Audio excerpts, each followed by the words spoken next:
বিহান বেলা মানে ভোরবেলা। এখন কি কেউ মাখন খায়?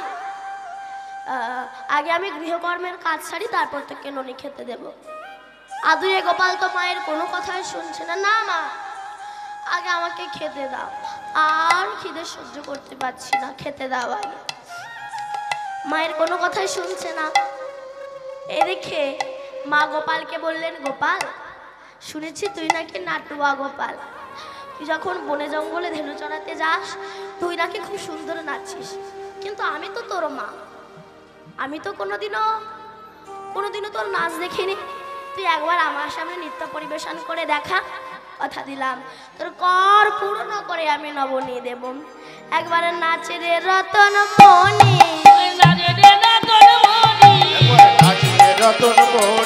তোর কর ভরে খেতে দেব চিরশরণ। একবার নাচে রে রতন মণি, তোর কর ভরে খেতে দেব চিরশরণ। নাচে রে রতন মণি, তোর কর ভরে খেতে দেব চিরশরণ। একবার নাচে রে রতন মণি, একবার নাচে চাঁদের কণা, একবার নাচে চাঁদের কণা, নাচে রে চাঁদের কণা।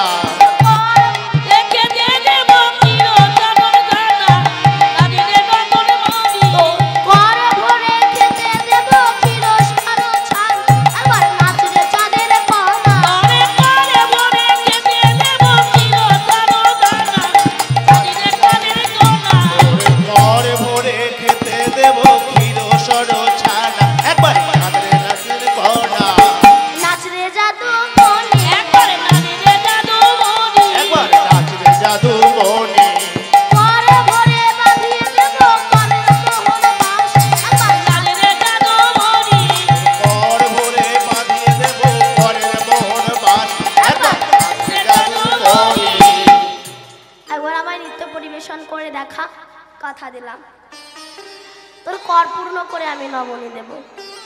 মা গোপাল বলছে, মা আমি নৃত্য দেখালে তুমি সত্যি বলছো? তুমি আমার কর পূর্ণ করে নবনী দেবে?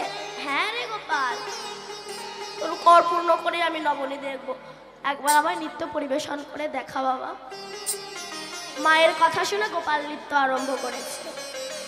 দেখুন, মা বলেছে তাই গোপাল নৃত্য আরম্ভ করছে। কতটা ভক্তি ধরে ভগবানকে বেঁধে রেখে দিয়েছে। এই জন্য ভগবানকে পেতে হলে চাই বিশ্বাস, বিশ্বাসে ভগবানকে পাওয়া যায়। যখন যুধিষ্ঠির পঞ্চপাণ্ডব, যুধিষ্ঠির, ভীম, অর্জুন, নকুল, সহদেব, কুন্তী আর দ্রৌপদী বনবাসে গিয়েছিল, একদিন যুধিষ্ঠির সহদেবকে বলল, সহদেব আমার খুব জল পিপাসা পেয়েছে, একটু আমার জন্য জল এনে দাও তো। সহদেব তখন জল আনতে গিয়েছে, দেখে কিনা খুব সুন্দর একটা পুষ্করণী। যেই না সেখান থেকে জল নিতে যাবে, একজনা বলল, দাঁড়াও সহদেব। সহদেব বলল, তুমি কে? বলল, আমি ধর্মরাজ বক। আমার 4খানা প্রশ্ন উত্তর দিয়ে তবে তুমি জল স্পর্শ করো। সহদেব কান দিল না, একটা বক আমাকে জ্ঞান দেবে? যে না জল স্পর্শ করলো অমনি মারা গেল। যুধিষ্ঠির ভাবছে এতক্ষণ হয়ে গেল, সহদেব তো ফিরে এলো না। আচ্ছা অর্জুন তুমি যাও তো, একই ঘটনা। ভীমকে পাঠালেন, একই ঘটনা। নকুলকে পাঠালেন, একই ঘটনা। কেউই যখন ফিরে এলো না, এবার যুধিষ্ঠির নিজেই এসেছে। এসে দেখছে তার 4 ভাই মরে জলে ভাসছে। এবার যুধিষ্ঠির এই জল স্পর্শ করতে যাবে, অমনি ধর্মরাজ বক বলে, দাঁড়াও যুধিষ্ঠির, আমার 4টে প্রশ্ন উত্তর না দিয়ে তোমার 4 ভাই জল স্পর্শ করেছে, তাদের মৃত্যু হয়েছে। তুমিও যদি আমার কথা না শুনে জল স্পর্শ করো, তোমারও মৃত্যু হবে। ধর্মরাজ বক তখন করজোর করে বলছে, বলুন কি 4টে প্রশ্ন? আচ্ছা মা, আমার কথা বুঝতে আপনাদের অসুবিধা হচ্ছে না তো? অসুবিধা হচ্ছে না তো? ঠিক আছে, অসুবিধা হলে বলবেন। গোপালের কাছে দিয়ে দিন, গোপালের কাছে দিদা। গোপাল, জয় রাধে। জয় জয় নিতাই গৌর সীতারাম প্রেম প্রেমানন্দ নিতাই গৌর হরি বল। যুধিষ্ঠির তখন করজোড় করে বলছে, বলুন কি 4টে প্রশ্ন। এদিকের মায়েদের বুঝতে অসুবিধা হচ্ছে না তো আপনাদের? ঠিক আছে, বলো কি 4টে প্রশ্ন। এখানে ধর্মরাজ প্রশ্ন করলেন, কি প্রশ্ন? কি ব্যাপারটা কি আশ্চর্য পদ বলি কারে, বাবাটা কি আশ্চর্য পদে বলি কারে, বাবাটা কি আশ্চর্য পদ বলি কারে, কোন জনা সুখী হয় বিশ্ব চরাচরে, কোন জানা সুখী হয় বিশ্ব চরাচরে, আর জনা সুখী হয় বিশ্ব চরাচরে। বলো কি ব্যাপারটা কি আশ্চর্য পদ বলি কারে, আর কোন জনা সুখী হয় বিশ্ব চরাচরে। রাধে বলো কি বার্তা? বার্তা মানে কি বা? বার্তা মানে সংবাদ বা খবর। বলো যুধিষ্ঠির, তোমার সংবাদ কি, খবর কি? যুধিষ্ঠির বলছেন, আমার সংবাদ শুনতে চাইছেন? আমার সংবাদ খুব খারাপ। কেন জানেন না? যে কারণে আমার পৃথিবীতে আসা সেটি হয়ে গেল নৈরাশা। আমি বেসেছি এ জগতের ভালোবাসা, আমার হৃদয়ে জাগলো না একটু কৃষ্ণ ভালোবাসা। যে চোখ পেয়েছিলাম আমি গোবিন্দের উপমাধুর্য দর্শন করার জন্য, সেই চোখে কত টিভি সিরিয়াল ফেসবুক দেখে কাটিয়ে দিলাম, কত কুবস্তু দেখলাম, কিন্তু সেই চোখে একবার গৌর গোবিন্দের উপমাধুর্য আমার দর্শন করা হলো না। হরিবা যে কান পেয়েছিলাম হরিনাম শোনার জন্য, সেই কানে কত বাজে কথা শুনলাম, আমার হরিনাম শোনা হলো না। যে নাক পেয়েছিলাম তুলসীর ঘ্রাণ নেওয়ার জন্য, সেই নাকে কত মাছ মাংসের ঘ্রাণ নিয়েছি, কিন্তু তুলসীর ঘ্রাণ নেওয়া হলো না। যে মুখ পেয়েছিলাম হরিনাম বলার জন্য, সেই বদলে কত সুল্লু গাঁজা মদ খেলাম, খাসির মাথা চেবালাম, পোল্ট্রি ঠ্যাং চেবালাম, কত আজে বাজে কথা বললাম, গুরুজনদের কত ছোট বড় কথা বললাম, কিন্তু এই বদনে হ্যাঁ গৌর তুমি কৃপা করে একবার আমার বলা হলো না। হরিবা যে হাত পেয়েছিলাম গোবিন্দকে আরতি করার জন্য, সেই হাতে মদের গ্লাস ধরেছি, মাংসের ঠ্যাং ধরেছি, বাম্মার চুলের মুঠি ধরেছি, বাবা আমাকে ধরে বৃদ্ধাশ্রমে পাঠিয়েছি, কিন্তু এই হাত দিয়ে একবার গোবিন্দকে আরতি করা হলো না। যে পা পেয়েছিলাম গোবিন্দের মন্দিরে যাওয়ার জন্যে, সেই পায়ে কত বাজে জায়গায় গেলাম, গোবিন্দের মন্দিরে যাওয়া হলো না। যে মাথা পেয়েছিলাম বৈষ্ণবের চরণে নত করার জন্যে, সেই মাথায় কত ফুটবলের হেড দিয়েছি, ভলিবলের হেড দিয়েছি, কত কুটবুদ্ধি জাগিয়েছি, কিন্তু সেই মাথা একবার আমার বৈষ্ণবের চরণে নত করানো হলো না। অতএব যে কারণে আমার পৃথিবীতে আসা, সেটি হয়ে গেল নৈরাশা। আমি বেসেছি এ জগতের ভালোবাসা, আমার হৃদয়ে জাগলো না কৃষ্ণ ভালোবাসা। এইবার বলো যুধিষ্ঠির, কি আশ্চর্য? যুধিষ্ঠির বললেন, আমার কাছে আশ্চর্য দুটো আছে। কি জানেন? আমার বাড়ির পাশে একটা বাড়ি ছিল, সেই বাড়ির মালিক এত আরামপ্রিয় ছিল কি নেই তার। 5 তলা বিল্ডিং বাড়ি, 4খানা রাশিয়ান কুকুর, পাথরে ঠাসা বাড়ি, 6 জন শুধু ছিল তার হাত পা টেপার জন্য। কিন্তু আশ্চর্য কি জানেন? সেই ব্যক্তি যখন মরে গেল, সম্বল হলো তার বাঁশের দোলা। যে ব্যক্তি স্পঞ্জ গদির ওপর শুতো, তাকে বাঁশের দোলায় চড়িয়ে গরুর দড়ি দিয়ে আষ্টে পিষ্টে করে বেঁধে 4 জনা কাঁধে তুলে নিয়ে গোবর জল ছেটাতে ছেটাতে, বলো হরি হরি বল বলতে বলতে শ্মশানে গিয়ে দেহটা পুড়ে ছারখার হয়ে গেল। মাথাটা ফাটছে না বলে বাঁশের বাড়ি মেরে মাথাটাকে ফাটিয়ে দিল। যে ফাটালো সে দেখলো এত আরামপ্রিয় ব্যক্তি শ্মশানে সব শেষ। সে দেখে এসে বাড়িতে এসে তারা ভাইয়ের মাথায় বাড়ি মারতে দ্বিধাবোধ করছে না, কেবল দুহাত জায়গার জন্য। এক আশ্চর্য, আর এক আশ্চর্য কি না, একটা কলসির জল দিয়ে 7খানা কলসি পূর্ণ হবে, কিন্তু 7টা কলসির জল দিয়ে একখানা হবে না। ধর্মরাজ বক বলল, তত্ত্বটা কি না, একটা মায়ের স্তনের দুগ্ধে 7খানা বাচ্চা মানুষ হবে, কিন্তু 7টা বাচ্চার ইনকামে একটা মা ভাত পাবে না। এর মতো আশ্চর্য বুঝি আর জগতে হয় না। এইবার বলো যুধিষ্ঠির, কি ব্যাপারটা, কি আশ্চর্য? পদ বলি কাকে? বলো পদ বলি কাকে? পদ মানে কি মা? পদ মানে কি?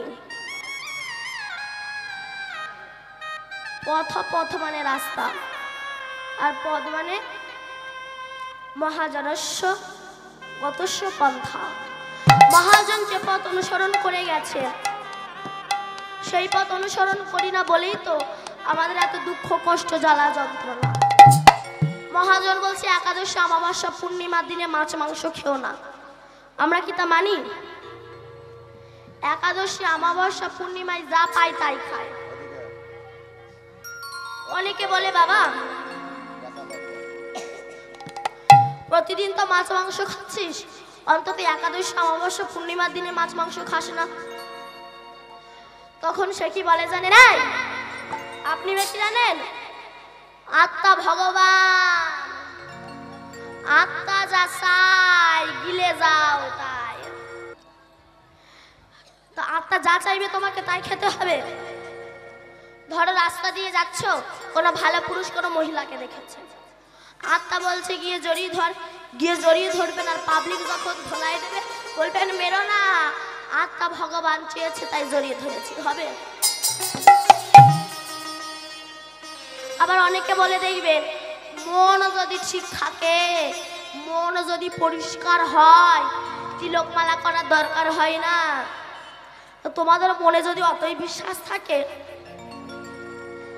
কাল সকাল 10টার সময় আপনার যা আছে আংটি হার চুড়ি চেন টেন পরে, এখানকার নাম কি? হ্যাঁ, বানজেটিয়া। এই বানজেটিয়ার বাজারে গিয়ে পোশাক না পরে ঘুরে বেড়াবেন। লোকে যদি বলে আই তুই পোশাক পরিস নি কেন, তখন আপনি বলবেন দাদা মন যদি ঠিক থাকে পোশাক পরা লাগে না, মনেই পোশাক পরিয়ে দেয়, হবে? যারা পুলিশের চাকরি করে তারা যদি ধুতি পাঞ্জাবি পরে চাকরি করতে যায়, আর আমাদের মুখ্যমন্ত্রী মমতা বন্দ্যোপাধ্যায় যদি বলে তুমি পুলিশের ড্রেস না পরে ধুতি পাঞ্জাবি পরে চাকরি করতে এসেছো কেন, তখন সে বলবে দিদি মন যদি ঠিক থাকে পুলিশের ড্রেস পরা লাগে না, মনে পুলিশের ড্রেস পরিয়ে তোমার ঝেঁটিয়ে বিদায় করবে। মহাজনের কথা মানি না বলে, মহাজনের কথা মানি না বলে ওই জন্য আমাদের অল্প বয়সে মাজা ব্যথা, হাঁটু ব্যথা, কীর্তন শুনতে সে সামনে এক হাত করে জায়গা রেখে দিই ঠ্যাঙের ভবিষ্যৎ, কেননা মহাজনের কথা মানি না বলে। বলছে বালিশে বসো না কেন? অনেকে বলে নাকি পেছনে ফোড়া হয় না, বলছে বালিশে বসো না, ফেটে তুলে বেরিয়ে যাবে। দুয়ারে বসো না, ঋণী হবে না। আসল কথাটা কি, যেতে আসতে অসুবিধা হবে না। সিঁদুর পরো, সিঁদুরটা পড়তে হয় কেন? আজকাল তার কেউ সিঁদুর পরে না, না পরে, তবে অ্যাঙ্গেল করে সিঁদুর পরে। তবে এখানে তোমার কারোর চোখে পড়ছে না কেউ অ্যাঙ্গেল করে সিঁদুর পড়েছে। কলকাতার দিকে থাকে তো ওখানকার মায়েদের কথা বলছি। অ্যাঙ্গেল বোঝেন?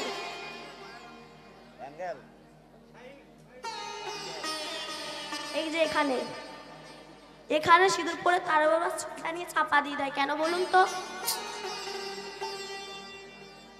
বলুন, যাতে কেউ না বুঝতে পারে আমার খরিদ্দার জুটে গেছে। রাধে রাধে। ওই জন্য অ্যাঙ্গেল করে সিঁদুর পরে। কিন্তু সিঁদুরটা পড়তে হয় কেন?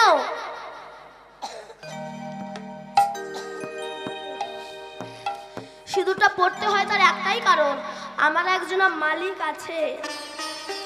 আমি 12 জনার নয়, আমি 10 জনার নই, আমি একজনের। এর প্রমাণ সিঁদুর। আচ্ছা সিঁদুরটা লাল হলো কেন বলুন তো? কালো হতে পারতো তো, নীল হতে পারতো, লাল হলো কেন? Red signal. ওখানে গেলেই ধাক্কা খাবেন। ওখানে একটা গাড়ি দাঁড়িয়ে আছে, জায়গাটা বুকিং হয়ে আছে, ওইটি বুকিং হয়ে আছে একজনের। তাহলে মহাজনের কত অপূর্ব চিন্তা ভাবনা দেখেছেন? তাদের চিন্তা ভাবনার কাছে আমরা কি করেছি? আচ্ছা এইবার বলো যুধিষ্ঠির, কোন জনা সুখী হয় বিশ্ব চরাচরে? যুধিষ্ঠির বলল, যিনি পরবাসী নন, যিনি ধনী নন, যিনি ঋণী নন, তিনি সুখী। যিনি পরবাসী নন, পরের গৃহে বাস করে না। আমরা তো সবাই পরের গৃহে বাস করি। এই যে ঘরগুলো দেখছেন, ঘরগুলোকে আপনারা না, ঘরগুলো আপনার আমার নয়। আচ্ছা জয় রাধে। কমিটির পক্ষ থেকে যাবেন তো? এক্ষুনি যাবেন তো? আপনাদের সবার কাছে ভিক্ষার জন্য যাবে। যার যেমন সামর্থ্য আছে কমিটিকে দান করবেন। তবে দেওয়ার ভয়তে যেন কেউ উঠে পালিয়ে যাবেন না। আর এমন কিছু দেবেন না যে এখন ভিখারিও নিতে চায় না। আর এমন কিছু দেবেন না ঝনঝন করে শব্দ হয়। বুঝতে পেরেছেন তো? হ্যাঁ, তার বুঝে নে। 1 টাকা 2 টাকা দেবেন না, ঝনঝন করে শব্দ না হয় এমন কিছু দেবেন। কারণ কমিটিকে অনেক কষ্ট করেই হরিবাসরটা চালাতে হয়। আপনারা জানেন এই কমিটি আমরা আশা থেকে যে আপ্যায়ন, যে ভালোবাসা আমাদেরকে দিয়েছে, এবং যে বাড়িতেও রয়েছি, পূর্ব ব্যবস্থা এবং এনাদের যে ভালোবাসা, এমন কমিটি খুব কম পাওয়া যায়। এবং কালকে আমার পড়েছিল বিষ্ণুপ্রিয়ার বিবাহ লীলা 10টা থেকে 2টো। আপনারা যে অনেকেই ছিলেন ওই রাত্রেবেলা বা এখনো বসে আছেন এখানে, মন দিয়ে শুনছেন, কোনো কথা বলছেন না তেমন একটা, এরকম শ্রোতাও খুব কম পাওয়া যায়। আপনাদের যার যেমন সামর্থ্য আছেন কমিটিকে দান করবেন। তবে 1জন 2জন গেলে হবে না, একেবারে 4-5 জন পেছন থেকে নিয়ে আসলে ভালো হয়। আর পেছন থেকে নিয়ে আসলে যাতে কেউ একটা না উঠে চলে যেতে পারে। জয় রাধে। এইবার টাকা দেবেন, কিন্তু কেউ মুখে কথা বলবেন না। জয় রাধে। আস্তে বলো, কোন জনা সুখী হয় বিশ্ব চরাচরে? এই ঘরটা তো আমাদের নয়। আজ আপনি আছেন, কাল আপনার ছেলে থাকবে, তারপর তার ছেলে, তারপর তার ছেলে, তারপর তার ছেলে। ঘর ঘরের জায়গায় রয়ে যাবে। আমরাই কেবল যাতায়াত করতে থাকবো, তাই বলো না মা বুড়ো বয়সে গিয়ে হুড়ো মারবো, রেডি হয়ে থাকো। ওই বুঝি আমার ডাক এলো, ওই বুঝি আমার ডাক এলো, ওই বুঝি আমার ডাক এলো। দেখবেন আমাদের চোখ খারাপ হয়ে গেলে ডাক্তার অপারেশন করে ভালো করতে পারে। পেটে পাথর পড়লে ডাক্তার অপারেশন করে ভালো করতে পারে। কিন্তু বলুন তো, চরিত্র অপারেশন করার ক্ষমতা কি কোনো ডাক্তারের আছে? না। চরিত্র অপারেশন করতে পারে একমাত্র সাধু সমাজ, বৈষ্ণব সমাজ। লক্ষ হীরার মতো প্রতিদান চরিত্র অপারেশন করেছিল সাধু সমাজ। হরিদাস ঠাকুর, চপল গোপালের চরিত্র অপারেশন করেছিল সাধু সমাজ। শিবাস পণ্ডিত, জগাই মাধবের চরিত্র অপারেশন করেছিল সাধু সমাজ। নিত্যানন্দ প্রভু। আর সেই চরিত্রকে অপারেশন করার জন্যে স্বয়ং কৃষ্ণ গৌর হয়ে ডাক্তার হয়ে নবদ্বীপের হসপিটালে এসেছেন।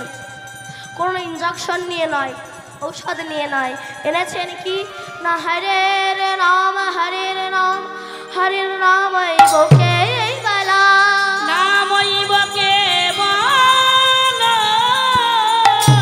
কালেও নাস্তেব গতি था।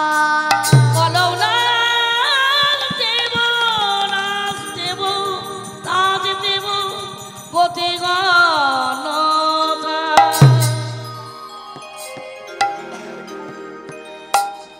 বলল, গোপাল একবার আবার নৃত্য পরিবেশন করে দেখা, তোর কর পূর্ণ করে আমি নবনী দেব। গোপাল বলল, দেবে মা? বলে দেব। ওইভাবে বললে হয় না, আগে ত্রিসত্য অঙ্গীকার করো তুমি দেবে। মা বলল, আরে বাবা দেব, যার ঘরে নবলক্ষ ধেনু আছে তার কি কখনো ননি মাখনের অভাব হয় রে? তোকে আমি দেব, তুই একবার নৃত্য দেখা। এবার মায়ের কথা শুনে মায়ের বচনে হরি নাচিতে লাগিল। মায়ের বচনে করি নাচিতে লাগিল। আর মায়ের বচনে হরি নাচিতে লাগিল। তা দেখি যশোমতী আনন্দ বাড়িল। তাহা দেখে যশোমতী আনন্দ বাড়িল। আর তাহা থেকে যশোমতী আনন্দ বাড়িল। তাহা দেখি যশোমতী আনন্দ বাড়িল। আর তাহা দেখে যশোমতী আনন্দ বাড়িল। আর তাহা থেকে যশোমতী আনন্দ বাড়িল। আনন্দ ধরে না, আনন্দ ধরে না। আনন্দ ধরে না। ভাগ্যবতী যশোমতী আনন্দ ধরে না। আরে ভাগ্যবতী যশোমতী মায়ের আনন্দ ধরে না। আর ভাগ্যবতী যশোমতী আনন্দ ধরে না। বালগোপালের চিত্ত হেরে আনন্দ আর ধরে না। আরে ভাগ্যবানের নৃত্য দেখে মা আনন্দ আর ধরে না। ওই ভাগ্যপালের নৃত্য দেখে আনন্দ ধরে না। মায়ের আনন্দ ধরছে না, আর গোপাল যখন নৃত্য করছে মা যশোমতী আর আনন্দ ধরছে না। তাই ওই ব্রজে যত রমণী ছিল সবাইকে ডাকছে আর ডাকছে আর বলছে, ওরে তোরা দেখবি যদি, তোরা দেখবি যদি, দেখবি যদি, দেখবি যদি গোপালের কাছে মদের আগে তোরা দেখবি যদি, তোরা দেখবি যদি, দেখবি যদি, দেখবি যদি গান। আগুয়া গোপাল নাচে মনে আসি না। তোরা দেখবি যদি, তোরা দেখবি যদি, দেখবি যদি, দেখবি যদি আয়। নাটুয়া গোপাল নাচে মোদের আঙিনা। তোরা দেখবি যদি, দেখবি যদি, দেখবি যদি, দেখবি যদি রাজুয়া গোপাল নাচে মোদের আগে নাই। তোরা দেখবি যদি, দেখবি যদি, দেখবি যদি গান। আগুয়া গোপাল নাচে মনে আসি না। তোরা দেখবি যদি, তোরা দেখবি যদি, দেখবি যদি, দেখবি যদি আয়। নাটুয়া গোপাল নাচে মোদের আঙিনা।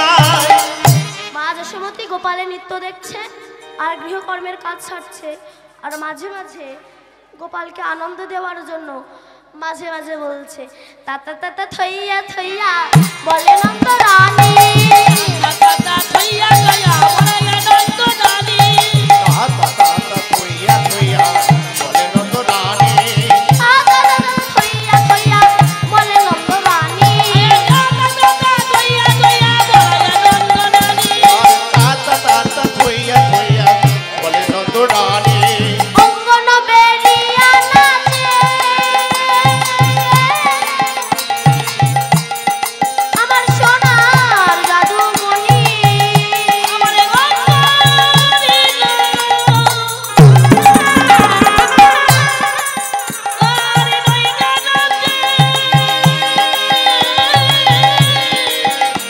আমার সোনার জাদুমণি। অঙ্গন বেরিয়া নাচে সোনার জাদুমণি। এইবার নিত্য সমাধিয়ে গোপাল সম্মুখে দাঁড়ালো, মুখে দাঁড়ানো। আর যাদবেন্দ্র দাসে কহে পুলকিত ভেল। আরে যাদব দাসী কহে পুলকিত ভেল। নৃত্য শেষ করে গোপাল এমনি করে কর পেতে দাঁড়ালেন। মা তখন গৃহ হতে এক ভাণ্ড নবনী এনে গোপালের করে দিলেন, তাতে গোপালের কর পূর্ণ হলো না। আবার এক ভাণ্ড নবনী এনে গোপালের করে দিলেন, তাতেও গোপালের কর পূর্ণ হলো না। মা তখন বিস্মিত হয়ে দিদি রোহিণীকে ডাক দিয়েছে, দিদি রোহিণী দিদি রোহিণী, আমার গোপালের কি হলো? আমি শিশুমতী বালকের ওইটুকু কর পূর্ণ করতে পারছি না। আমার গোপালকে কি উপদেবাই পেয়েছে? নইলে আমি শিশুমতী বালকের ওইটুকু কর পূর্ণ করতে পারছি না। মা ভান্ডারীকে ডাকলেন, ডেকে বললেন, আমাদের এই গোয়ালাপাড়ায় যার ঘরে যত নবনী আছে নিয়ে এসো। ভান্ডারী চললেন, কিন্তু হলো কি, কৃষ্ণের ইচ্ছায় কারো ঘরে এতটুকু মাখন পর্যন্ত নয়, সব তিনি অপহরণ করে নিয়েছিলেন। কেন না, ওই যে মা বলেছিল না, আরে কৃষ্ণ গোপাল, যার ঘরে নবলক্ষ ধেনু আছে তার কি কখনো ননি মাখনের অভাব হয় রে? ওই যে অহংকার করেছিল না, ভগবান তো কখনো ভক্তের অহংকার সহ্য করতে পারে না। ভগবান দুটি জিনিস সহ্য করতে পারে না, একটা চোখের জল আর একটা অহংকার। আপনি দেখুন, অহংকার করেছিল 100 ভাই, ধৃতরাষ্ট্রের 100 পুত্র দুর্যোধনরা, তারা ধ্বংস হয়ে গেল। যখন একটু বলি শুনুন, অহংকারের শেষ পরিণতিটা কি হয়? যে রাধেশ্যাম আসতে, অহংকারের শেষ পরিণতিটা কি হয় শুনুন। যখন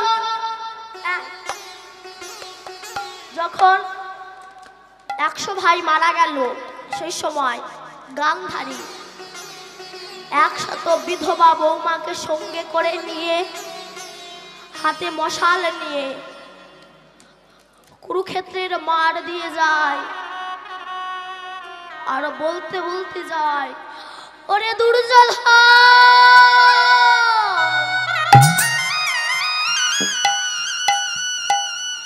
ওরে দুঃশাসন, একবার আমায় মা বলে ডাক বাবা, একবার আমায় মা বলে ডাক। হরি বল, হরি বল। কাঁদতে কাঁদতে যখন যাচ্ছে, ওই মাঠের মাঝখানে দাঁড়িয়ে একজন অট্ট হাসি হেসেছিল।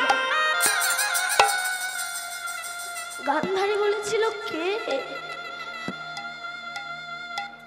কার এমন মমতাবিহীন হৃদয়, এক পুত্র হারা মায়ের কান্না দেখে হাসছে? কার এত কঠিন হৃদয়, কে হাসছো? বলেছিল, আমি কৃষ্ণ। কৃষ্ণ, তুমি হাসছো? তুমি হাসছো আমার চোখের জল দেখে? কৃষ্ণ বলেছিল, জেঠিমা, এই কান্নাটা যে তোমার ফিক্স করা ছিল। কোন দিন না, যেদিন দ্রৌপদীর বস্ত্রহরণ হয়। দ্রৌপদী ভেবেছিল, বড় মা তো নারী জাতি, জেঠিমা তো নারী জাতি, হয়তো আমার দুঃখে সে দুঃখিত হবে, তাই তোমার কাছে সে গিয়ে তোমার দরজায় পড়েছিল, জেঠিমা আমায় রক্ষা করো, তোমার ছেলেরা আমার বস্ত্রহরণ করছে, আমায় তুমি রক্ষা করো। গান্ধারী কোনো প্রতিবাদ না করে মুখের ওপর দরজা বন্ধ করে দিয়ে অট্ট হাসি হেসেছিল। কেন? এই গান্ধারী, আপনি ভাবুন, গান্ধারী কখনো কি দ্রৌপদীকে রক্ষা করবে? কেন না, দুর্যোধনের মতো কালপিট যে মায়ের গর্ভে জন্মেছে, সেই মাখানা কেমন তাকে দেখতে হবে। হরি বল, হরি বল। বড় মা, তুমি সেই দিনই হেসেছিলে না, কাঁদালে কাঁদিতে হয়, এ কথাটি মিথ্যা নয়। ব্যাংকে টাকা জমা রাখলে যেমন ডবল হয়, তুমি যদি কোনো সৎ মানুষের মনে আঘাত দিয়ে থাকো, ব্যথাটা তোমার জীবনে ডবল হয়ে ফিরে আসবে। কাঁদালে কাঁদিতে হয়, এ কথাটি মিথ্যা নয়। ধৃতরাষ্ট্র বললে, এখন আমার কি করণীয় বলতে পারো? এখন আমি কি করব? কৃষ্ণ বলছে, বড় মা, জেঠিমা, তুমি জ্যাঠামশাইকে সঙ্গে নিয়ে ভজনে প্রবেশ করো। এরা খেত কি? যে যুধিষ্ঠিরদেরকে মারার চেষ্টা করেছিল, যাদেরকে বনবাসে দিয়েছিল, যাদেরকে অজ্ঞাতবাসে দিয়েছিল, যে দ্রৌপদীর বস্ত্র হরণ করতে চেয়েছিল, সেই দ্রৌপদী রান্না করে দিত আর তারা দুজনা খেত। বিদুর বলেছিল না, দাদা তোমার লজ্জা করে না? কেন? যাদেরকে মারার চেষ্টা করেছো তারা রান্না করে দিচ্ছে আর খাচ্ছ, তোমার লজ্জা করে না? ধৃতরাষ্ট্র বলেছিল একটু খায় বলে এত বড় বাক্যে আমাকে জর্জরিত করলে, আর আমি কোনোদিনও খাবো না। যুধিষ্ঠির খাবার এনেছে, জ্যাঠামশাই খেয়ে নাও। না যুধিষ্ঠির, আমি খাবো না। কেন? হাতটা একটু দে না বাবা। যুধিষ্ঠির হাত ধরে বলছে, বাবা আমি জীবনে তো তোর কাছে কোনোক্ষণ কিছু চাইনি, আজ মৃত্যু শয্যায় দাঁড়িয়ে তোর কাছে একটা জিনিস চাইবো, দিবি বাবা? বলো জ্যাঠামশাই। বাবা যুধিষ্ঠির, আমার কৃষ্ণকে একটু আমার কাছে আনতে পারিস? রাধে রাধে। যুধিষ্ঠির ছুটতে ছুটতে গিয়েছে। কৃষ্ণ, ও কৃষ্ণ। আমি তোমার দাদা যুধিষ্ঠির, একটু যাবে? আমার জ্যাঠামশাই দেখতে চেয়েছে, একটু চলো না গো, একটু চলো। তুমি যাবে? কৃষ্ণ বলেছিল, দাদা মৃত্যু শয্যায় শায়িত হয়ে যদি কেউ একবার চোখের জলে ভেসে আমায় ডাকে, আমাকে যে তার ডাকে অবশ্যই ছুটে যেতেই হয়। আমি যাব দাদা। এই বলে যেই না যুধিষ্ঠিরকে সঙ্গে করে নিয়ে কৃষ্ণ এসে দাঁড়িয়েছে, জ্যাঠামশাই আমায় ডেকেছে। যুধিষ্ঠির বলছে, বাবা তোর হাতটা একটু দে না। কেন? দে না বাবা। কৃষ্ণের হাতটা ধরে বলছে, বাবা আমি তো অন্ধ, আমি না কৃষ্ণ বদন দর্শন করিনি।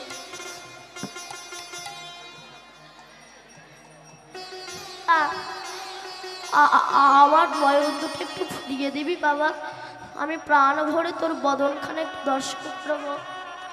যাই না বলেছে অমনি বলা মাত্র কৃষ্ণ হস্ত পরশীল,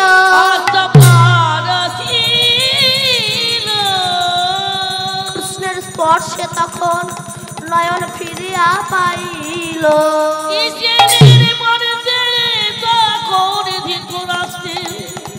নয়নে ফিরিয়া পাইল, নয়নে পেয়ে কৃষ্ণ বদন দেখিতে লাগিল। স্বর্গ হইতে পুষ্প বৃষ্টি, দেবীরা উলুধ্বনি, ভক্তরা হরিধ্বনি করিতে লাগিল।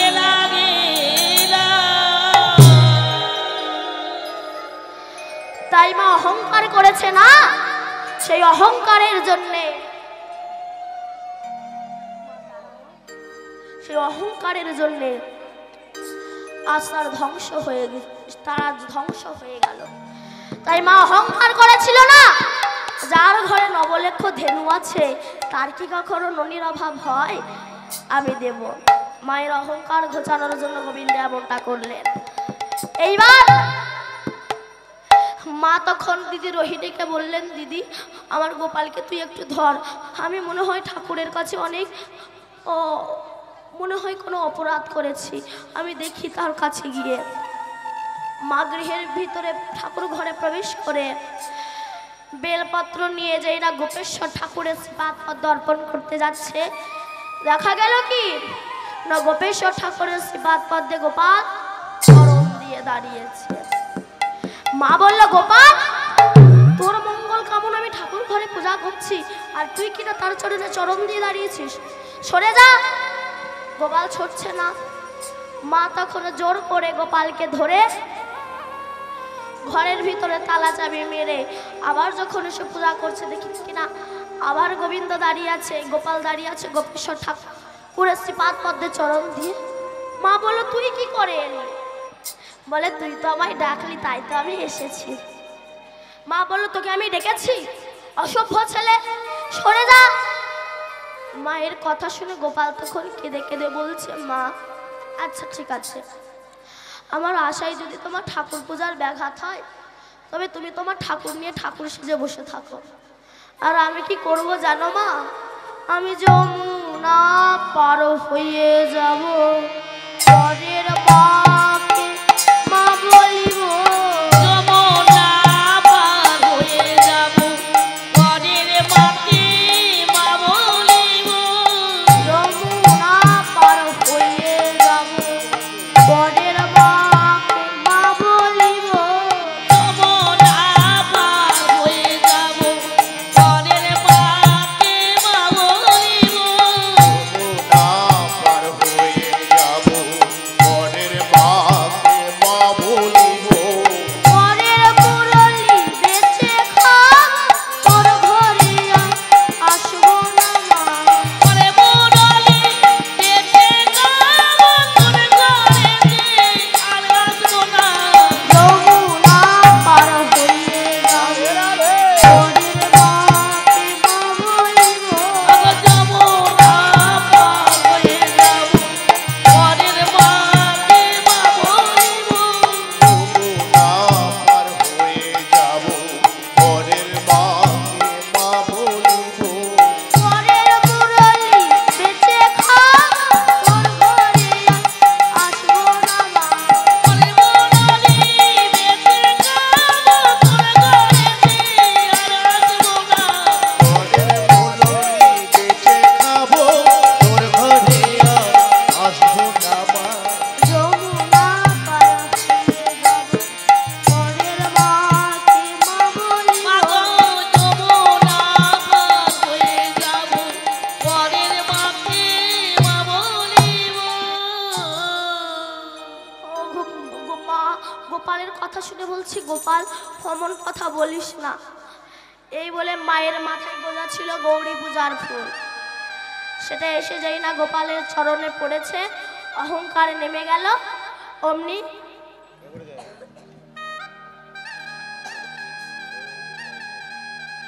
গোপাল তখন মাকে বলছে, দাঁড়া একটু, মাকে বলছে বলছে মা, ও মা দেখ এইবার বুঝি মা কর পূর্ণ হলো। এইবার মা গোপালকে কোলে করে নিয়ে আদর চুম্বন করতে লাগলো। এমন সময় শ্রীরামাদি রাখালগণ এলেন। শ্রীরাম এসে কানাইকে ডাকছে, কানাই। শ্রীরাম যা আইয়া কহে, নন্দের নন্দনা।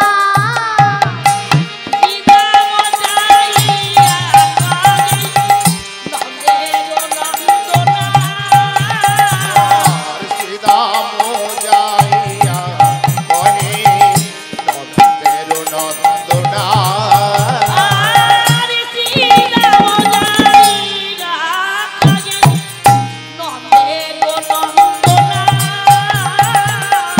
শ্রীরাম যাইয়া কহে, নন্দের নন্দনা। বুঝিতে না পারি কানাই তোমার নিমন্ত্রণা।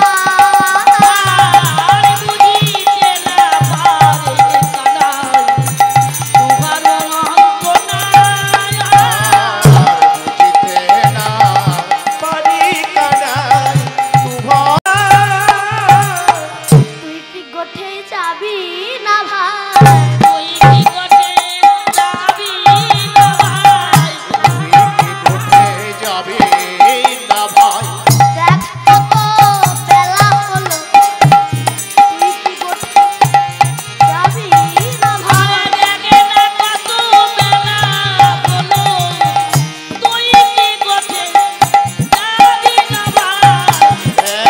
বন্ধু বেলা হলো, তুই কি কোঠে যাবি না ভাই?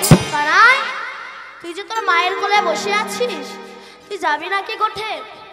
আরো বলি শোন, তুই যদি গোঠে না যাস তাহলে আমাকে বলে দে আমাদেরকে।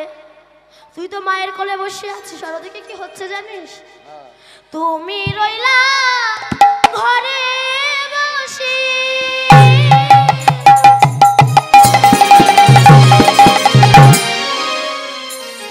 মাঠে না যায় পা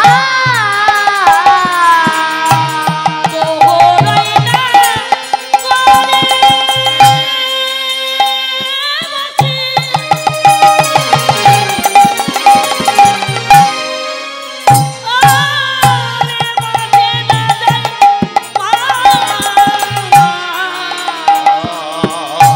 তুমি রইলা ঘরে বসি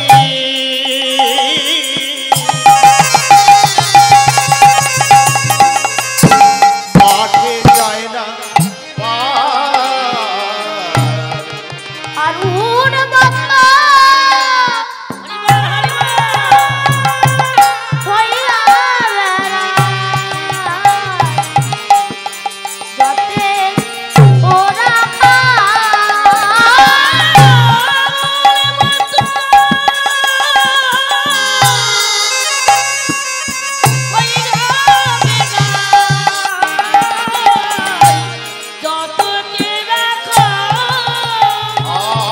আর উন্মত্ত হইয়া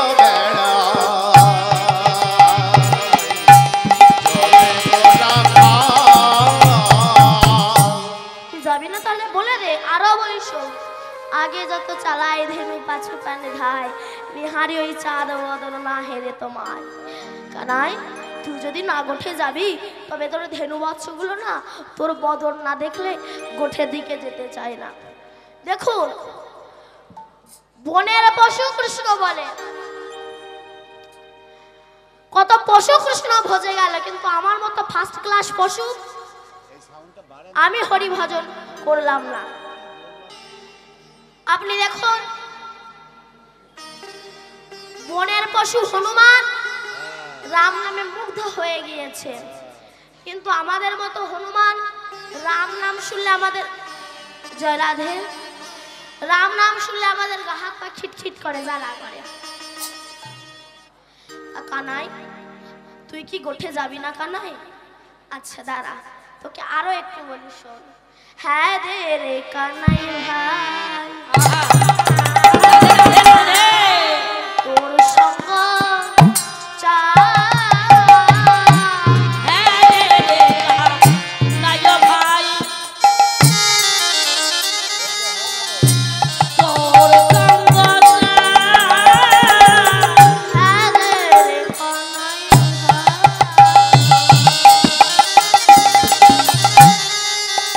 তোর সঙ্গ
ছাড়া মায়ের কোলে যদি শুয়ে থাকি তোমা ছাড়া মায়ের কোলে আমরা যদি শুইয়া থাকি আর তুয়া ছাড়া মায়ের কোলে যদি শুয়ে থাকি আর তোমা ছাড়া আমরা মায়ের কোলে যদি শুইয়া থাকি আর ঘুমাইতে ঘুমাইতে আমরা কানাই বলে আর ঘুমাইতে ঘুমাইতে আমরা কানাই বলে ডাকি আর ঘুমাইতে ঘুমাইতে আমরা কানাই বলে ডাকি কানাই আমরা যখন মায়ের কোলে শুয়ে থাকি না সেই সময় আমরা কানাই কানাই বলে ডাকি। এটা আমি প্রায় বলি, এই যে কৃষ্ণ প্রেম এটা শেখাবে কারা? মায়েরা শেখাবে। কারণ মানা ভালো হলে প্রকৃত সন্তান ভালো হয় না। একটু বলি শুনুন, যখন কুরুক্ষেত্রের মাঠে যুদ্ধ শেষ হয়ে গেল সেই সময় দ্বিতীয় পাণ্ডব ভীম আর তৃতীয় পাণ্ডব অর্জুন এসে বলাবলি করছে। ভীম বলছে আমার জন্য জয়, অর্জুন বলছে আমার জন্য জয়। আমার জন্য জয়, এবারে আমার জন্য জয়, আমার জন্য জয়। দুজনে এমন ঝগড়া করছে তাদের মধ্যে একেবারে হাতাহাতি বেঁধে গিয়েছে। যেই না দুজনে ঝগড়া করছে তাদের মধ্যে পেছন থেকে একটা কাটা মুন্ডু হেসে উঠেছে। ভীম আর অর্জুন দুজনায় পেছন দিকে তাকিয়েছে। এই তুই কে রে? তোকে তো আগে কোনোদিনও দেখিনি। বলে তোমরা আমাকে দেখুনি কিন্তু আমি তোমাদের দেখেছি। আমরা ওকে দেখিনি, ওনাকে আমাদের দেখেছি। আমাদের চিনিস? বলে শুধু তোমাদের কেন, তোমাদের বাবারা কেন, তোমাদের ঠাকুরদা কেন, তোমাদের পুরো বংশটাকে আমি চিনি। আমাদের পুরো বংশটাকে চিনিস? কই বলতো। বলে মিলিয়ে নাও, তোমরা চন্দ্র বংশের ছেলে। বিষ্ণু থেকে ব্রহ্মা, ব্রহ্মার পুত্র অগ্রিম, অগ্রিমের পুত্র সোম, সোমের পুত্র বুধ, বুধের পুত্র কুরুরাবা, কুরুরাবার পুত্র আয়ুষ, আয়ুষের পুত্র নহস, নহসের পুত্র যজাতি, যজাতির পুত্র যদু, যদুর পুত্র কুরু, কুরুর পুত্র জন্মেঞ্জয়, জন্মেঞ্জয়ের পুত্র গতিশান, গতিশানের পুত্র মনুষ্য, মনুষ্যর পুত্র চারুপদ, চারুপদের পুত্র রুদ্রাশান, রুদ্রাশানের পুত্র হৃদেশু, হৃদেশুর পুত্র রক্তিনাপ, রক্তিনাপের পুত্র ব্যাভীর, ব্যাভীর পুত্র দুষ্মন্ত, দুষ্মন্তের পুত্র ভরত, ভরতের পুত্র ইক্ষু, ইক্ষুর পুত্র সম্বরণ, সম্বরণের পুত্র সুধন্য, সুধন্যর পুত্র যমন, যমনের পুত্র তৃতি, তৃতির পুত্র পরিজা বসু, পরিজা বসুর পুত্র জরাসন্ধ, জরাসন্ধের পুত্র সোমাচি, সোমাচির পুত্র কুশু, কুশুর পুত্র জম্ভু, জম্ভুর পুত্র সুরত, সুরতের পুত্র বিহুরত, বিহুরতের পুত্র আজকানু, আজনের পুত্র অগ্রধর, অগ্রধরের পুত্র দেবঋষি, দেবঋষির পুত্র ঋক, ঋকের পুত্র বিদিক, বিদিকের পুত্র পতিত, পতিতের পুত্র শান্তনু, শান্তনুর পুত্র বিচিত্রবীর্য, বিচিত্রবীর্যের পুত্র পাণ্ডু, পাণ্ডুর পুত্র ভীম, ভীমের পুত্র ঘটোৎকচ, আর ঘটোৎকচের পুত্র যে হাঁস ছিল মা বরাবরই। রাধে রাধে। দাদু তোমাকে চিনবো না? এমন সময় কৃষ্ণ এসে দাঁড়িয়েছে। ভীম আর অর্জুন তখন কৃষ্ণকে প্রশ্ন করছে, আচ্ছা কৃষ্ণ, ও যদি আমার নাতি হবে তবে এর দেহটা কই? শুধু মাথা আছে, দেহ কই? গোবিন্দ বলল দেহ ছিল, এখন পতিত হয়ে গেছে। কবে, কোন দিন? তখন গোবিন্দ সমস্ত কথা বলছে, শোনো, তোমরা যেদিন আনন্দ করতে করতে কুরুক্ষেত্রের মাঠ দিয়ে আসছিলে সেদিন তোমার ওই নাতি আমার রাস্তার সামনে আমার পথ অবরোধ করে দাঁড়িয়েছিল।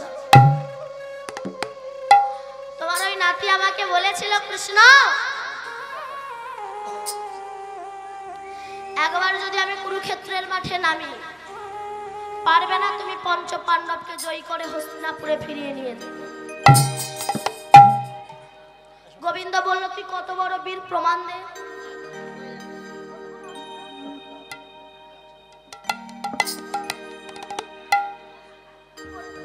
আচ্ছা ওইটা কথা বলে দেখো, ওইটা কথা বলে দেখো, বলে দেখো না কথা। যে রাধে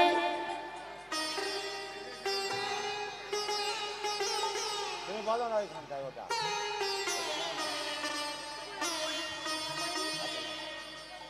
যে রাধে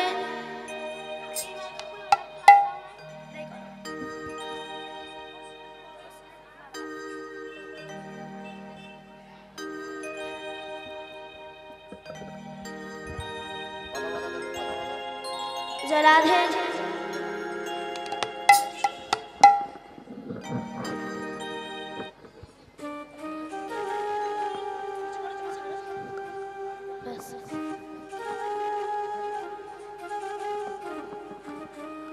আটো করো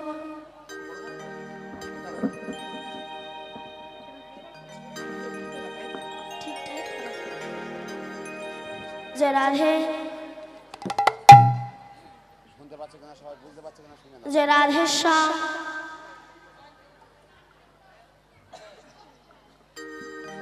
হেমন্তদার পেছন দিকে না। যে রাধে মাধব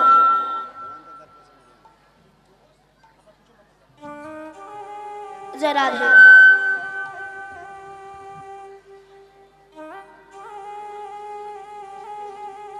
যে রাধে আসেন। আর যাবে না বলো, শোনো, আর যাবে না। তোমরা যেদিন আনন্দ করতে করতে ওই কুরুক্ষেত্রের মাঠ দিয়ে আসছিলে, তোমার ওই নাতি বলেছিল একবার যদি আমি কুরুক্ষেত্রের মাঠে নামি তবে পারবে না তুমি পঞ্চ পাণ্ডবকে জয়ী করে হস্তিনাপুরে ফিরিয়ে নিয়ে যেতে। গোবিন্দ বলেছিল তুই কত বড় বীর প্রমাণ দে। বলে কৃষ্ণ প্রমাণ চাও, বলো কি প্রমাণ দিতে হবে। বললো পারবি বর্বরী একটা বান মেরে বট গাছের ওই সমস্ত পাতা ছিদ্র করে দিতে। বর্বরী বলছে এবার পারবো না। এই বলে কৃষ্ণ নাম স্মরণ করে যখন বান মারবে তার আগে আমার গোবিন্দ চারটে পাতা তুলে নিয়ে দুটো হাতের মুঠোয় দুটো পায়ের তলায় রেখে দিয়েছে। কৃষ্ণের তো সারা জীবন চুরি করা অভ্যাস ছিল। বলুন তো কৃষ্ণ জীবনে সর্বপ্রথম কি চুরি করেছিল? কি চুরি করেছিল? কি চুরি করেছিল? চাল কুমড়ো। চাল কুমড়ো। কি চুরি করেছিল? ক্ষীর স্বর্ণনি। সর্বপ্রথম চুরি করেছিল পুতনা রাক্ষসী প্রাণ। তারপরে তো ব্রজমায়েদের ঘরে ঢুকে ঢুকে ক্ষীর স্বর্ণাবলী চুরি করেছে।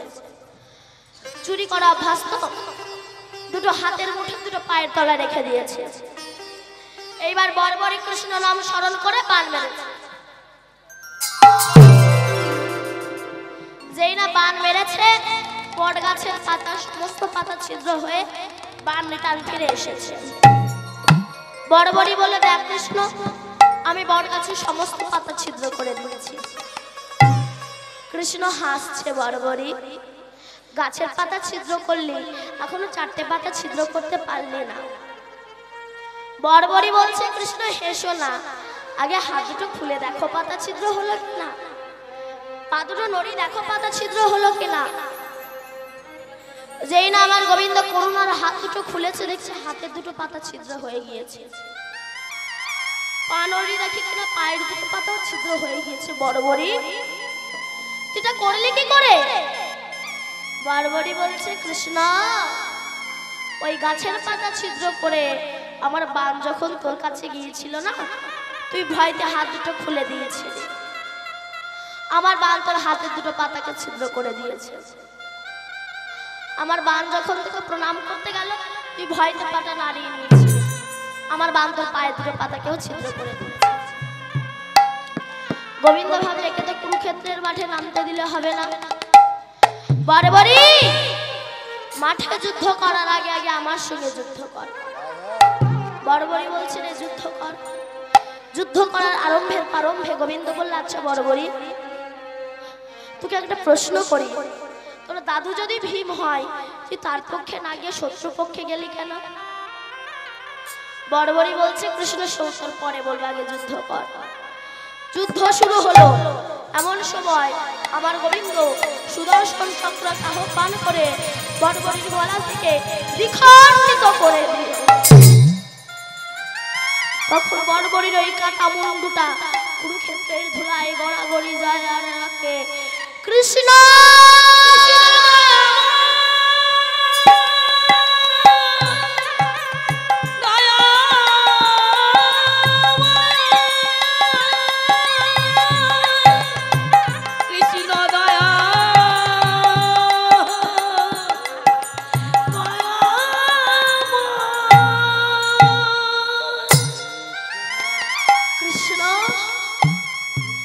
গোবিন্দ ছুটে গিয়ে বড়বড়ির মাথাটা বুকে জড়িয়ে ধরেছে। বড়বড়ি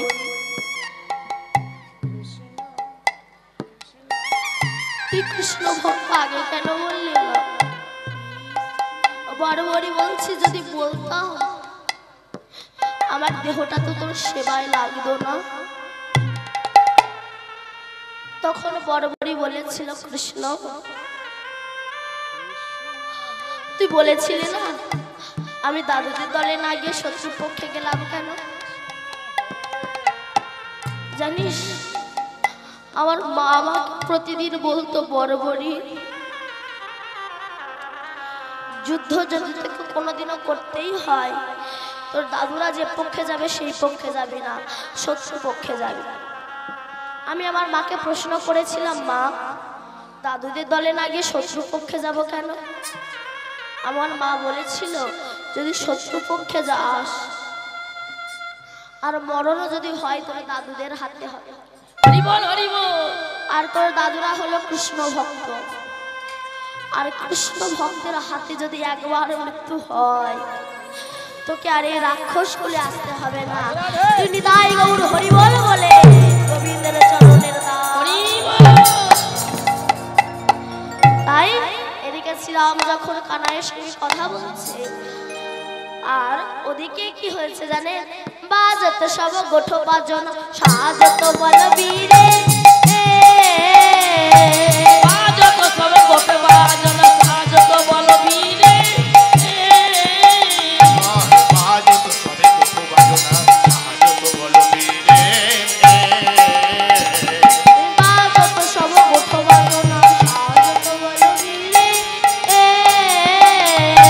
বাজত সব গোঠো বাজন সাজত বলবীরে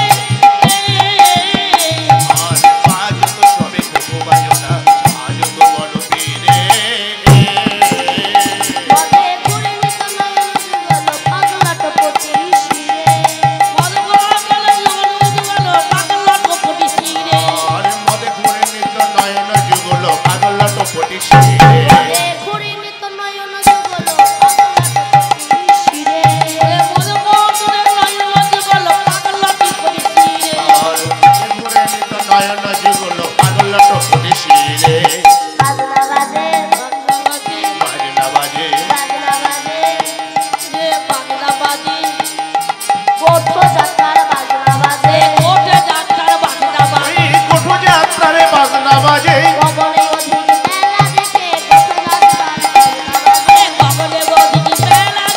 গোঠো যাত্রার বাজনা বাজে এই গগনে ওদিকে বেলা দেখে কোঠো যাত্রারে বাজনা বাজে বলরামকে রেখে সব কবি লিখলেন গলে বনমালা হাতে তারো বালা শ্রবণে কোন কালো সাজে ধব ধব ধব ধবলি বলিয়া ঘন ঘন শিঙা বাজে। মহাজন লিখছেন বলায়ের মুখ নয় যেন বিধুরে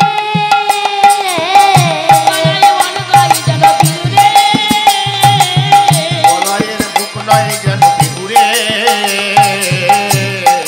মুখবাহী করে মুখের লালা শ্বেত কমলের মধুরে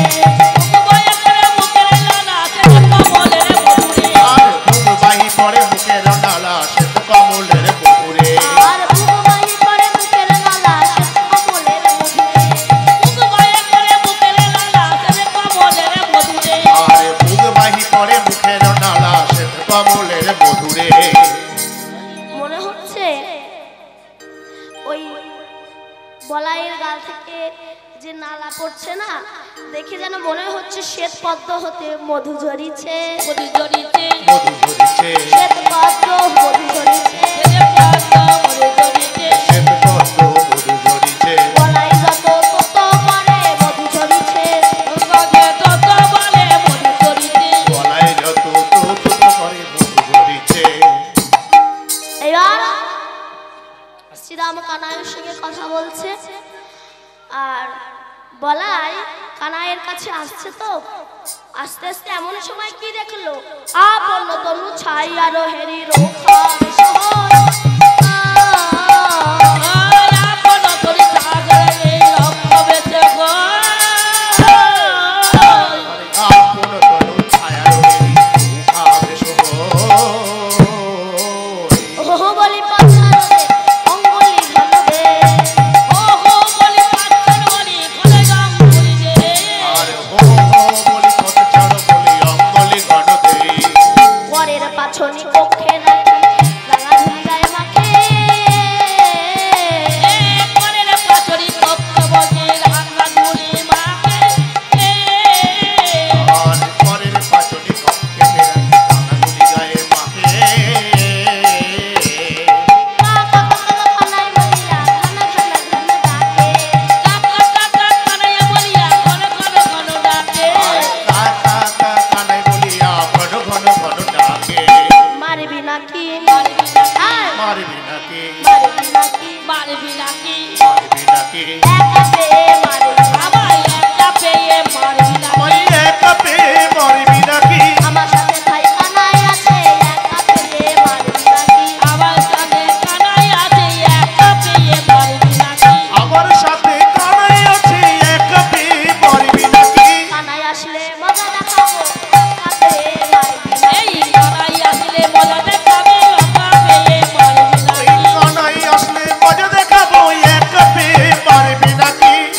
বলাই নিজের ছায়াকে দেখেই বোধ করছে আমাকে কেউ মারতে আসছে, তাই বলছে পথ ছেড়ে দে সরে দাঁড়া। পথ ছেড়ে দে সরে দাঁড়া। পথ ছেড়ে দে সরে দাঁড়া। আমার সাথে ভাই কানাই আছে, পথ ছেড়ে দে সরে দাঁড়া।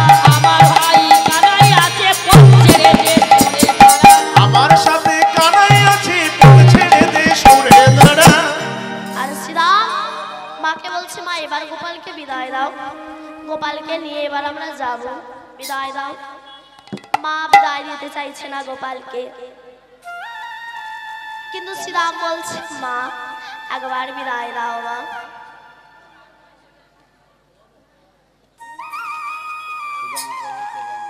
একবার বিদায় দাও মা, আমরা কানাইকে নিয়ে এবার গোষ্ঠী গোচারণে যাব। এবার গোবিন্দকে গোচারণে পাঠাবো। পাঠানোর আগে আর বেশিক্ষণ নাই, তাই সময়ও নাই। এরপর সূর্য পূজা হবে, আপনারা সবাই বসবেন।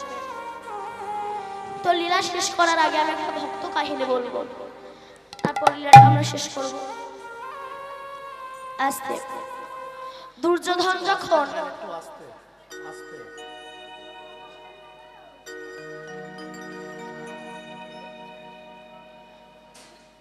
দুর্যোধন যখন কৃষ্ণকে বলেছিল, কৃষ্ণ তুমি তো দুর্যোধনের রাজপ্রাসাদে রাজভোগ গ্রহণ করতে যাচ্ছ, বলেছিল কৃষ্ণ আগামী কল্ল প্রাতে মম গৃহে আদিত্য গ্রহণ করিও। কৃষ্ণ বলেছিল যাব, পরের দিন যাচ্ছে, সেই রাস্তায় বসে আছে সর্বহারা বিদুর। বিদুর কৃষ্ণকে বলেছিল, কৃষ্ণ তুমি তো দুর্যোধনের রাজপ্রাসাদে রাজভোগ গ্রহণ করতে যাচ্ছ, তোমার তাল পাতার কুঠিরে তোমার চরণ ধুলা দিও। কৃষ্ণ বলেছিল আমার সময় নাই। বিদুর বলল, যদি না যাও আমি আমার এই আঁচলখানা পাচ্ছি, এই আঁচলে তোমার চরণ ধুলাটা দাও। তাও দিলেন না। কেন? যে করে আমার আশ তার করি সর্বনাশ, আর পরেও যে ছাড়ে নয় আমার পা, তার হই আমি দাসের অনুরাগ।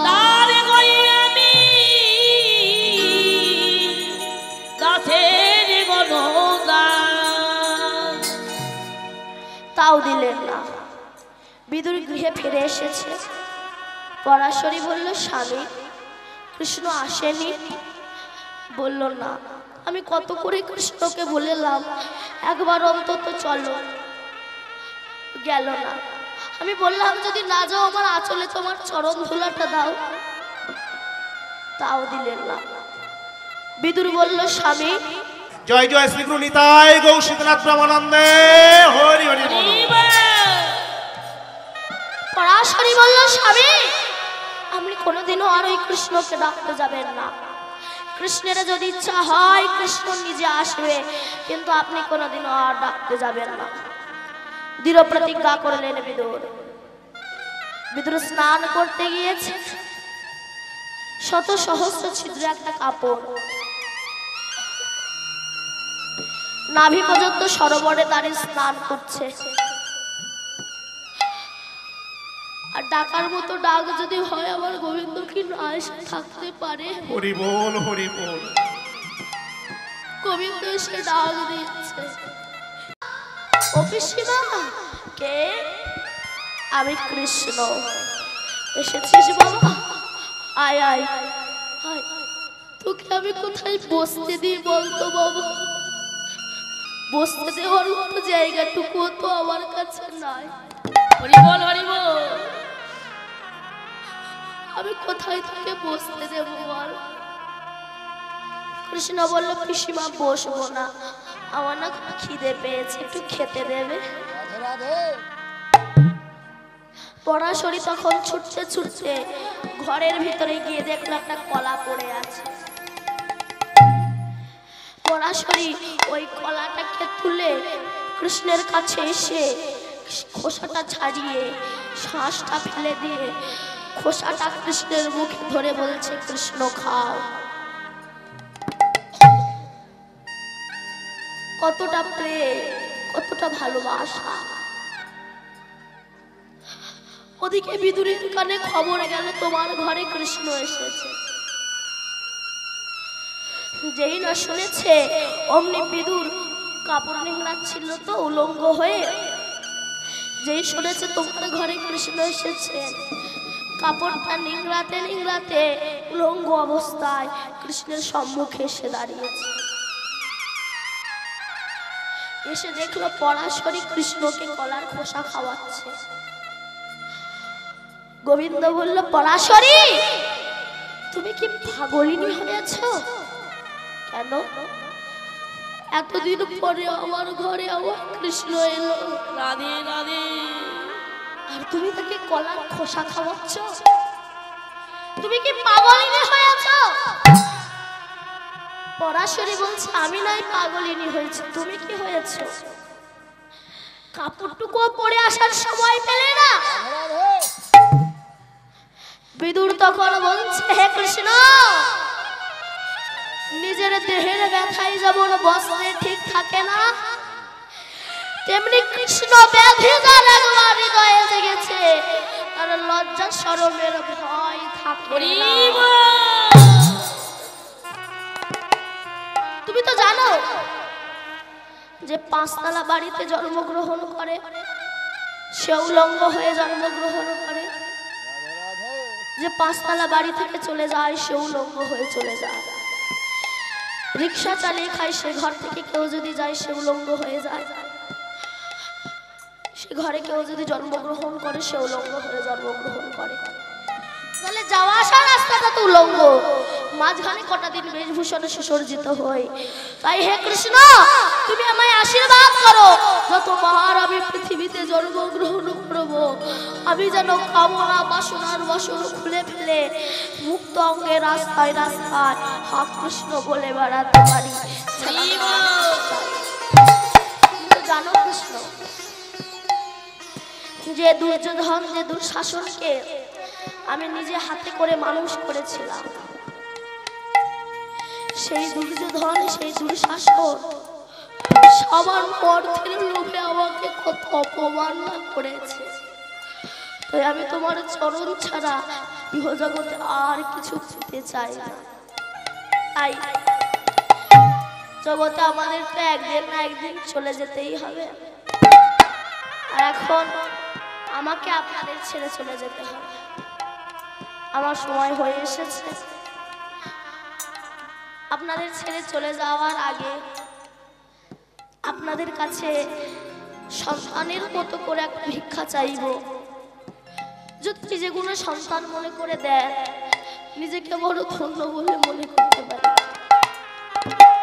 আশীর্বাদ করবেন, যতবার আমি পৃথিবীতে জন্মগ্রহণ করব,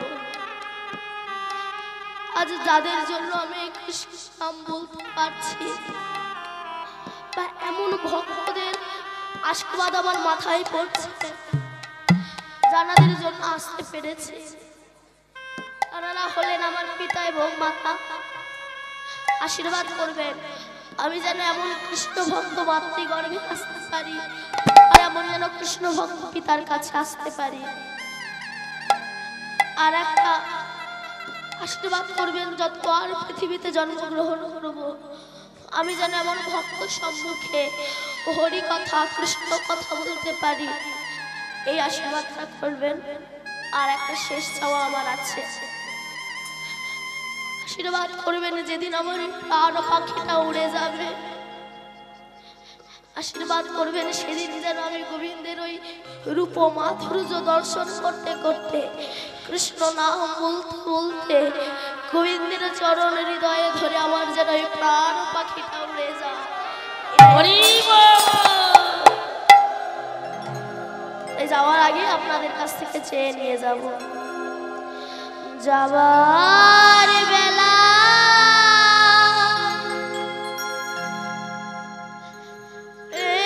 একটি কথা শুধুই বলে যা, জন এই হরি আমি যেন যাওয়ার বেলা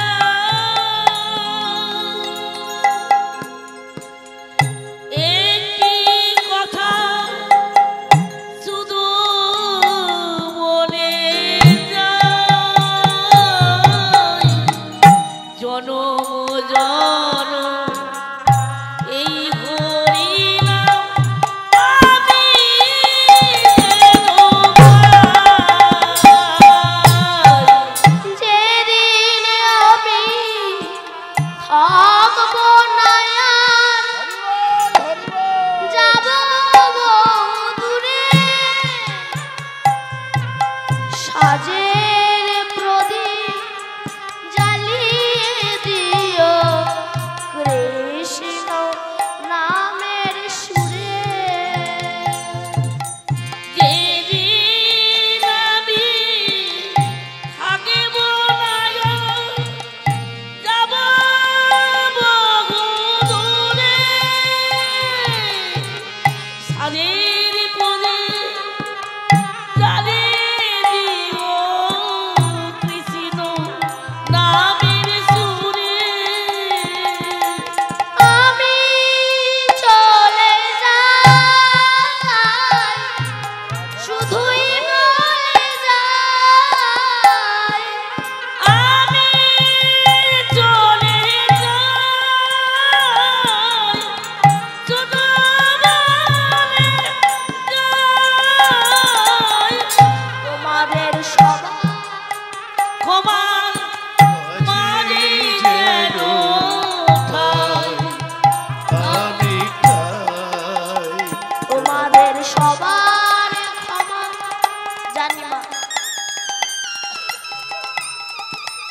গোবিন্দের এই নাম করতে গিয়ে আমার অনেক ভুল ত্রুটি হয়ে গিয়েছে, কারণ যে নাম ব্রহ্মা চতুর্মুখে বলে শেষ করতে পারে না, পঞ্চানন পঞ্চমুখে বলে শেষ করতে পারে না। হরি বল হরি বল।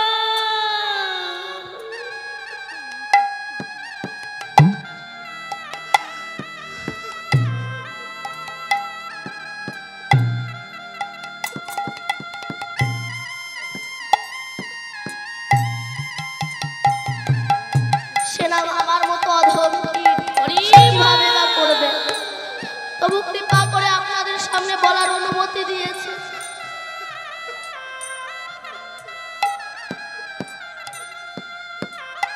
তোমাদের সবার ক্ষমা মাঝে যেন গাই আমি পাই। সেই নাম আপনাদের মতো সাধুগুরু বৈষ্ণবের সামনে আমার বলার অনুমতি দিয়েছে। তাই যদি কোনো ভুল ত্রুটি হয়ে যায় নিজে কোনো সন্তান মনে করে আমাকে ক্ষমা করে দেবেন।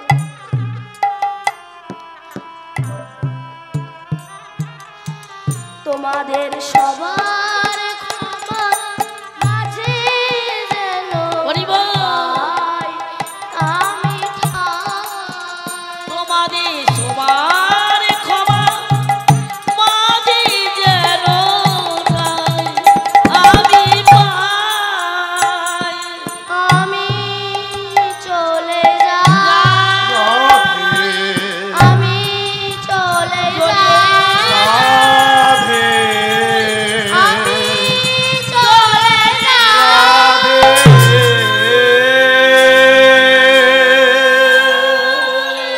জয় রাধে। তো মা যশোমতী যখন কিছুতেই গোপালকে পাঠাতে চাইছে না, শ্রীরাম বলল, মা তুমি ভয় পেও না মা। কেন?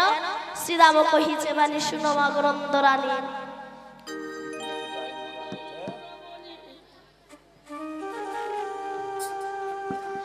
নীতি নীতি যাইব না বনে, যতে কো রাখালো মেলি মাঝে রাখিব নমালি ধেনু বৎস চরা এই কাননে। হরিব হরিব মা তুমি ভয় পেও না, কানাই তো বসে থাকে আর আমরা তো ধেনু বৎস চড়াই, জানো মা? হরিব ও কি করে? মহানা মুরলীর স্বরে নানা স্বরে গান করে, ভোলায় ভুবন ভোলাই সেই রবে। শুনিয়া মুরলীর রব দিব্য মূর্তি লোক আসি দর্শন করে সবে। মা সে কথা কি তোমায় খুলে বলা যাবে? শোনো মা তোমার কাছে বলি। কারা কারা আসে জানো মা? শোনো মা, হংসের উপরে চড়ি চতুর্মুখে মন্ত্র পড়ি, আর বাঙ্কেল পরে চড়ি গতির মুখে মন্ত্র পড়ি।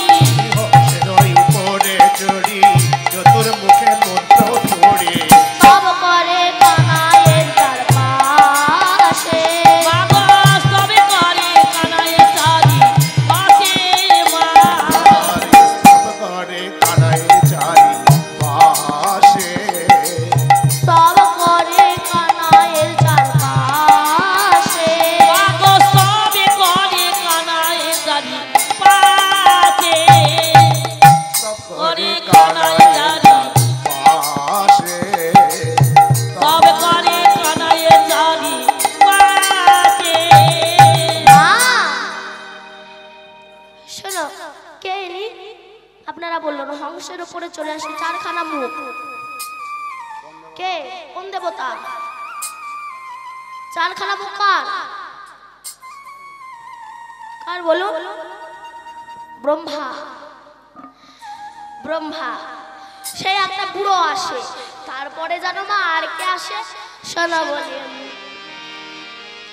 তারপরে একজন বিশ্বপৃষ্ঠে আরোহ, তারপরে একজন বিশ্ববৃষ্টি গাথা। তারপরে একজন বিশ্বপৃষ্ঠে আরোহ। তার আগে আর একজন।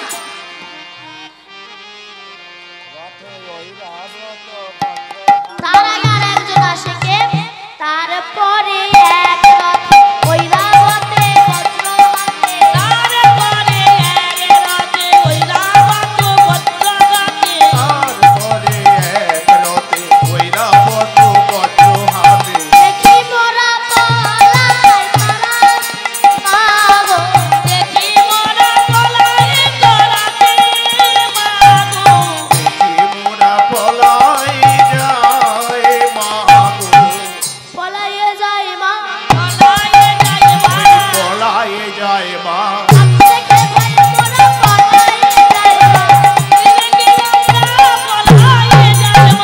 তাকে দেখে ভয়ে মোরা পলাই যায় মা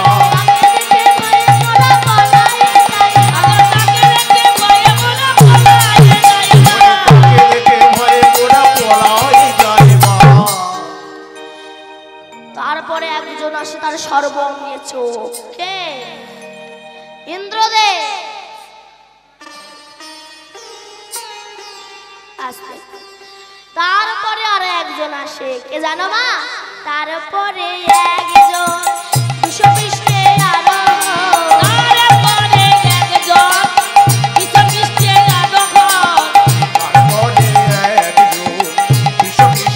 আরোহণ আসিনা বেনুর নিশার বাবু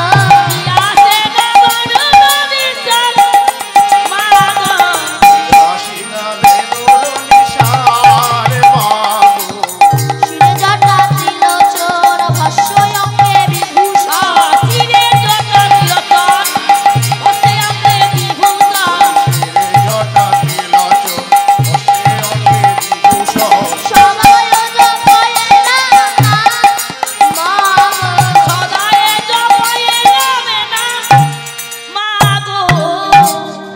তিনি কে? বাবা ভোলানাথ। এবার মা গোপালকে পাঠাতে চাইছে না। শ্রীরাম বলল, মা তুমি ভয় পেও না, আমরা নিয়ে যাব। আবার আমি সন্ধ্যাবেলায় তোমার কানাইকে তোমার গৃহে ফিরিয়ে দেব। একবার দাও মা, তোমার কানাইকে আমাদের হাতে তুলে দাও, সাজিয়ে দাও। এইবার মা যশোমতী কানাইকে সাজাতে লাগলেন, কিন্তু যখন সাজাতে পারলেন না, শ্রীরাম একটা তিলক কেটে দিল, সুবল চরণে নুপুর পরিয়ে দিল। এবার আবার গোবিন্দ সখাদেরকে সঙ্গে করে নিয়ে চলেছেন গোষ্ঠের দিকে। বলি রাধা গোবিন্দ লীলায় এখানে রহিল।